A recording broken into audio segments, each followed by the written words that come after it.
rouler pendant 6 heures avec ce véhicule hydrogène dans des conditions extrêmes comme vous le voyez, de température, d'adhérence parce qu'on est sur une piste complètement glacée et aussi d'altitude.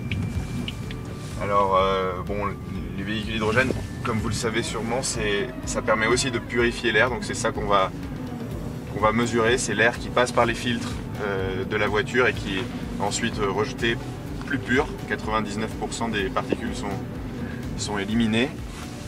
Et voilà, le but ça va être de faire le plus de tours possible de ce circuit de Val Thorens. C'est un moment particulier dans la vie du circuit puisqu'on a créé le centre de record international pour véhicules décarbonés qui permet aux constructeurs de venir démontrer l'efficacité de leur solution technique, sachant que le circuit de glace de Val Thorens est le plus haut d'Europe, il est à 2200 mètres d'altitude, donc il est très contraignant et on a proposé notamment à Hyundai, qui est le premier constructeur à faire une tentative de record, de venir démontrer que sa solution à hydrogène fonctionnait déjà dès aujourd'hui. Alors en fait, le Hyundai Nexo, c'est un véhicule qui, donc, comme je disais, est électrique à hydrogène, qui a 3 principaux avantages. Le premier, c'est son autonomie.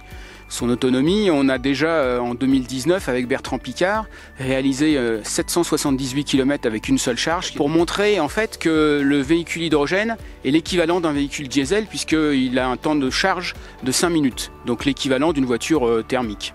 Et puis aujourd'hui, le troisième avantage du Hyundai Nexo, c'est la purification de l'air et le fait que son autonomie, en tout cas la batterie, n'est pas affectée par les conditions météo et par l'altitude. Quand on m'a proposé l'expérience, j'ai tout de suite dit oui parce que j'étais fier d'incarner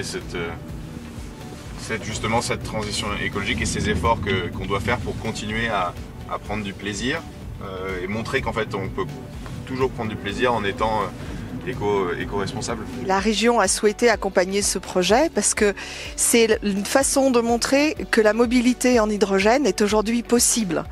Possible, ça veut dire qu'on peut parcourir des kilomètres dans des conditions extrêmes, de froid, de glace, d'altitude.